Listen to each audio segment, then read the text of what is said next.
द्वापर युग में मगध सम्राट जरासंध की राजधानी रही राजगृह अब राजगीर कहलाती है और इसका ऐतिहासिक एवं पौराणिक महत्व भी रहा है। कभी यह मगध वंशियों के लिए, जो मगध सम्राट हुआ करते थे, उनके लिए ये राजगीर राजधानी हुआ करती थी। लेकिन बौद्ध कालीन इतिहास की अगर बात करें तो राजगीर का काफी महत्व है और कई इतिहासकारों ने राजगीर की विस्तृत चर्चा की है। लेकिन आज हम बात कर रहे हैं राजगीर के मलमास मेले का। प्रत्येक 3 वर्षों में यह मेला लगता है राजगीर में और इस मेले का खास महत्व है। लगभग 1 महीने तक इस मलमास मेले में देश के कोने कोने से लोग यहाँ पे आते हैं, धर्मावलंबी आते हैं और यहाँ पे प्रवास करते हैं। यहाँ जो सप्त ब्रह्म कुंड है उसके गर्म जल में वो स्नान करते हैं, राजगीर की वादियों में विचरण करते हैं और फिर धर्म का कार्य भी करते हैं। आज हम राजगीर में आए हुए हैं और हम चलिए आपको दिखाते हैं कि इस मलमास मेले का दृश्य कैसा है, आखिर इस मलमास मेले का महत्व क्या है और क्यों लोग यहाँ पर 1 महीने तक प्रवास करते हैं। द्वापर में मगध सम्राट जरासंध और प्राचीन भारत के इतिहास में मगध वंशियों की राजधानी रही राजगीर का ऐतिहासिक महत्व तो है ही, पौराणिक एवं धार्मिक महत्व भी है। यही वजह है कि राजगीर की वादियों में जहां भगवान बुद्ध ने चिंतन और मनन किया था, वहीं कहा जाता है कि यह धरती तपोभूमि है और यहाँ दैहिक, दैविक और भौतिक ताप से मुक्ति मिलती है। यानी कि लोग यहाँ पे सब संसार के जो दुख हैं उस दुख से निजात पाते हैं अगर वो राजगीर में प्रवास करते हैं। यही वजह है कि राजगीर में हर 3 साल में जब मलमास लगता है तो यहाँ मलमास मेला लगाया जाता है। यानी कि अतिरिक्त जो 1 महीना होता है वो अतिरिक्त 1 महीने में यहाँ धर्मावलंबी आते हैं, यहाँ पे वास करते हैं और यहाँ के जो सप्त कुंड हैं उन सप्त कुंडों में वो स्नान करते हैं, आराधना करते हैं, पूजा करते हैं, जप करते हैं, तप करते हैं और दैहिक, दैविक और भौतिक मुक्ति से वो जो है मुक्ति पाने के लिए वो ईश्वर से प्रार्थना करते हैं। अभी हम आपको सीधे तस्वीर दिखा रहे हैं कि ये सप्त धारा है ब्रह्म कुंड का और यहाँ 7 धाराएं बह रही हैं और ये 7 धाराएं जो हैं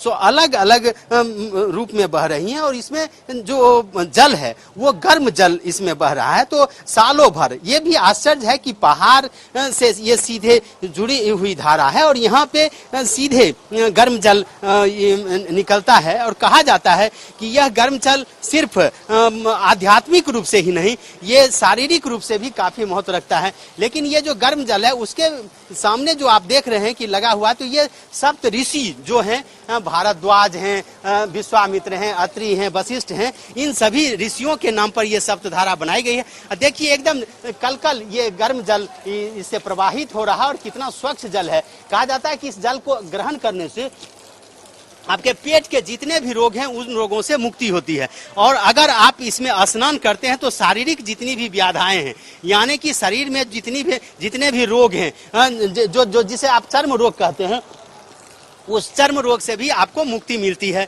तो ये काफी महत्वपूर्ण है और इस धारा का इस धारा से जो जल प्रवाहित होती है उसको पाने के लिए, उसको लेने के लिए, उस धारा में स्नान करने के लिए दूर दूर से, यानी कि देश के कोने कोने से लोग यहाँ पे आते हैं। यहाँ स्नान ही नहीं करते हैं बल्कि जब 1 महीना तक यहाँ प्रवास करते हैं तो इससे अपना भोजन भी बनाते हैं, इसे पीने के काम में भी लाते हैं और सबसे बड़ी बात है कि उन्हें शारीरिक रोगों से तो तत्काल मुक्ति मिल जाती है। कहा जाता है कि अगर सालों भर इस गर्म जल का आप सेवन करते हैं तो आपको पेट संबंधी कोई भी बीमारी नहीं होगी। तो इस धारा का ये भी महत्व है कि आप ठंड के समय में तो कड़ाके की सर्द से तो लोग निजात पाते ही हैं इस गर्म जल से, लेकिन जो शारीरिक बीमारियां हैं उस बीमारियों से भी उनको निजात मिलता है। हम बात करते हैं यहाँ के जो पंडा समाज के लोग हैं, इन लोगों से भी बात करते हैं कि आखिर इन धाराओं का महत्व क्या है और ये और धार्मिक दृष्टिकोण से और आध्यात्मिक दृष्टिकोण से इसका क्या महत्व है। ये जो सप्त धाराएं हैं सप्त ऋषियों के नाम पर, इसका क्या महत्व है।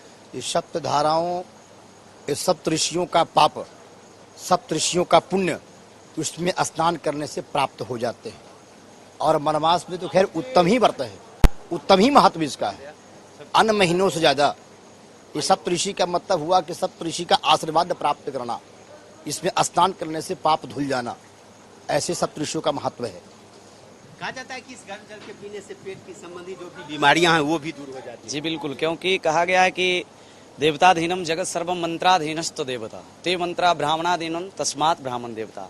हमारे वैदिक पद्धति में इतने प्रकार के उपचार है। आज हमारी जो मेडिसिन जो चल रही है हमारी वैदिक पद्धति से ही चल रही है, और ये कहा नहीं जाता है, यहाँ ये प्रमाणित है कि इसका जल जो भी पीते हैं इनसे जिन जो भी पेट की संबंधित जो भी बीमारी है वो सारी दूर हो जाती है। है। कहता था कि चर्म रोग के लिए भी ये पानी जो है ये सूखा है। जल आपको जब जेएस बसु ने इसका 1900 उसका डेट कंफर्म नहीं हमें याद है, उन्होंने इसका शोध किया था कि कोई लोग कहते हैं कि इसमें सल्फर पाया जाता है, पर सल्फर है नहीं, इसमें रेडियो धर्मी तत्व पाया जाता है जिससे पाचन क्रिया में और पेट के अन्य बीमारियों में बहुत फायदेमंद है। और हमारे इर्द गिर्द जितने भी डॉक्टर हैं जिनका हड्डी नसों का प्रॉब्लम होता है वो सलाह देते हैं कि राजगीर में आप जाओ, धारा लो, आपको फायदा होगा। और चर्म रोग के लिए भी ये रामबाण इलाज है। मतलब हड्डी के रोग, चर्म रोग, पेट रोग, सारे मतलब शारीरिक बीमारियों के लिए भी ये रामबाण है। और आध्यात्मिक क्षेत्र भी है। आध्यात्मिक क्षेत्र का इसका क्या करना, ये सनातन धर्म की भूमि है। जैसे भारतवर्ष हमारा सभी धर्मों का संगम है, ये राजगिरी तपोभूमि भी हमारा सभी धर्मों का संगम है। क्योंकि भगवान रामचंद्र को भी यहाँ आना पड़ा। भगवान बुद्ध कहीं भी जा सकते थे, लेकिन उन्होंने ये 12 वर्ष तप किया और प्रथम बौद्ध संगति भी किए। यहाँ महावीर स्वामी भी कहीं जा सकते थे, उन्होंने भी 14 चातुर्मास मतलब 14 साल इसी में बिताए। तो कहा जाएगा सर कि वो कहीं भी जाते, तपी भूमि है, तभी तो लोग इतने बड़े बड़े महानुभाव हमारे इस राजगीर के पावन भूमि में आए। तो ये है राजगीर का महत्व, और ये महत्व केवल ऐतिहासिक और पौराणिक और आध्यात्मिक नहीं है। जो सांसारिक है, जो आज के जमाने में लोग जब विभिन्न बीमारियों से ग्रसित होते हैं, और यूँ कह लीजिए कि जब डॉक्टर वैद्य कोई काम नहीं आता तो ऐसी परिस्थिति में वो यहाँ पे आते हैं। ये आप देख लीजिए कि ये सबसे बड़ा कुंड है और यही ब्रह्म कुंड है। इस ब्रह्म कुंड का जल आप देखिए, इसमें सालों भर गर्म पानी रहता है, और खास करके सर्द के महीने में कड़ाके की जब सर्द हो तब इसमें जो स्नान लोग करते हैं तो वो देखने लायक होता है कि इसमें गर्म जल निकलते रहता है। और देखिए कितना पानी स्वच्छ है, किस तरह से इस पानी में लोग यहाँ पे आते हैं और स्नान करते हैं। तो ये अपने आप में एक प्रकृति प्रदत्त ये चीज है कि लोगों की व्याधि के नाश के लिए, और खास करके कड़ाके की सर्द के वक्त में यहाँ पे ये लोग आते हैं, यहाँ पे प्रवास करते हैं। लेकिन अभी राजगीर में कल्पवास मेला लगा है, यानी कि 1 महीना अतिरिक्त जो हर 3 साल पे आता है वो ये कल्पवास मेला है। और इस मेले में लोग यहाँ पे आ रहे हैं। इस मेले में सप्तधाराओं में वो स्नान करेंगे। जो यहाँ पे ब्रह्म कुंड समेत अनेक कुंड हैं, उन कुंडों में स्नान करेंगे और फिर वो दैविक और भौतिक ताप से एक तरह से मुक्ति पाने के लिए सरकार से आराधना करेंगे और अपना मनोवांछित फल पा करके वो यहाँ से जाएंगे। तो ये राजगीर का महत्व है। और हम आपको फिर आगे भी दिखाएंगे कि यहाँ के जो लोग आए हैं विभिन्न जगहों से, उनका क्या कहना है, फिर जो संत हैं, महात्मा हैं, वो राजगीर के बारे में क्या कहते हैं। बिहार सरकार ने 2018 में राजगीर मलमास मेला को राजकीय मेला घोषित किया है।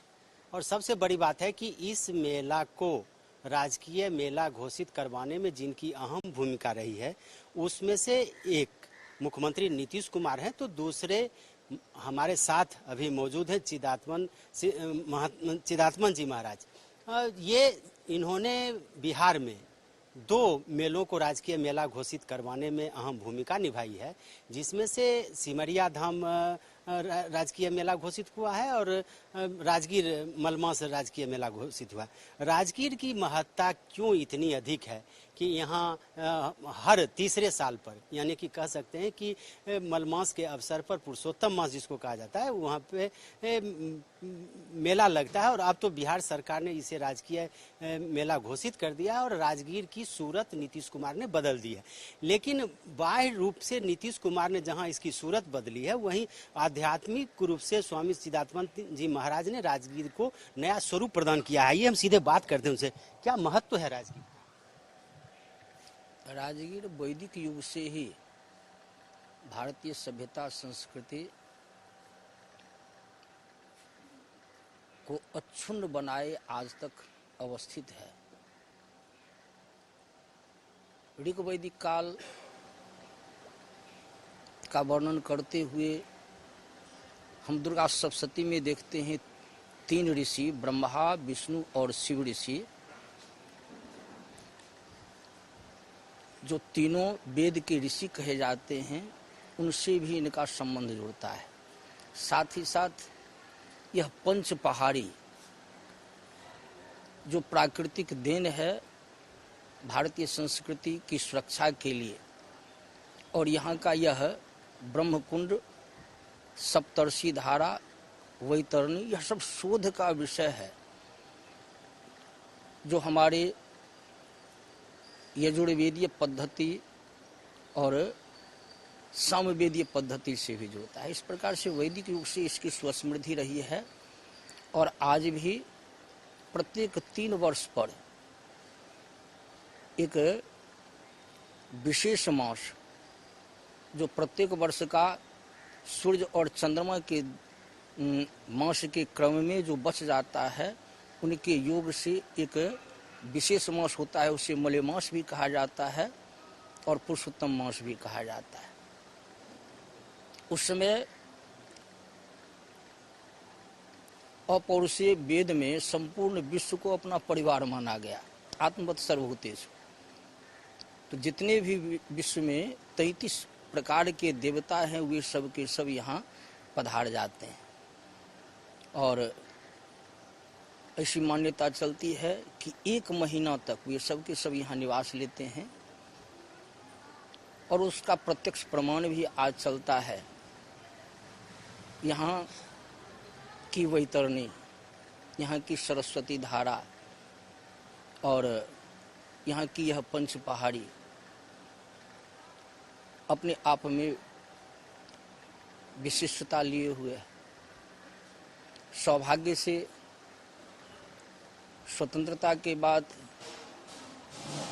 वर्तमान माननीय मुख्यमंत्री जी महोदय का इस पर ध्यान आया, जिनके सौजन्य से यह राजकीय मेला के रूप में आज देखा जा रहा है। और उनके सफल प्रयास से यहाँ उत्तरोत्तर 4 चांद लगता जा रहा है। इसलिए साधुवाद है ऐसे विशिष्ट कुशल शासक को। और बिहार अपने अतीत के गौरव को इसी स्थिति में प्राप्त कर सकता है, जबकि यहाँ के जितने भी उस प्रकार के धार्मिक स्थली हैं, अगर उनका पुनरुत्थान होता है तो हम अपने अतीत के गौरव को प्राप्त कर लेते हैं। आज बहुत ही विशिष्ट स्थली है श्रृंग ऋषि का, इसी प्रकार से च्यवन ऋषि का, इसी प्रकार से बहुत विशिष्ट स्थली हैं। अगर इन सबों का पुनरुत्थान हो जाता है तो हमारे बिहारवासी अपने अतीत के गौरव से गौरवान्वित और दूसरे को यहाँ प्रश्रय देने वाले होंगे। जबकि आज हम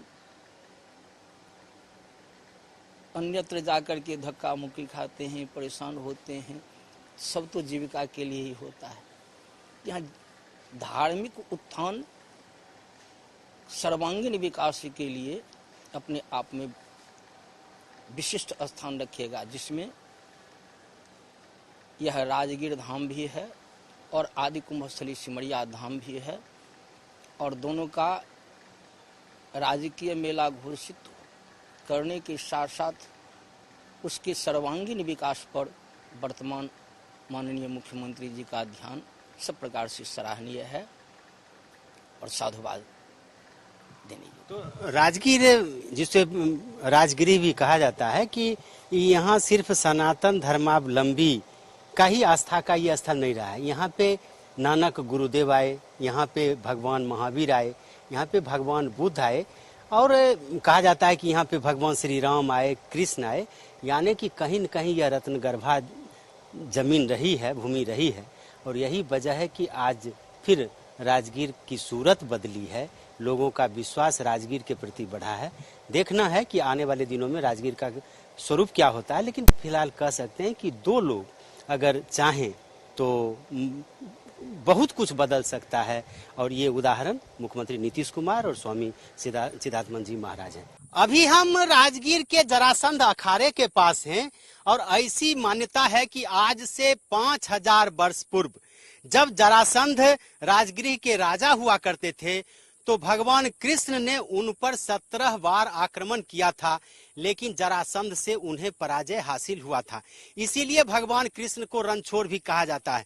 कहा जाता है कि जरासंध के अखाड़े की मिट्टी अभी भी उजली इसलिए है कि यहाँ पे इस मिट्टी को दूध से नहलाया जाता था, यानी कि मिट्टी को नरम करने के लिए इसे दूध से पटाया जाता था।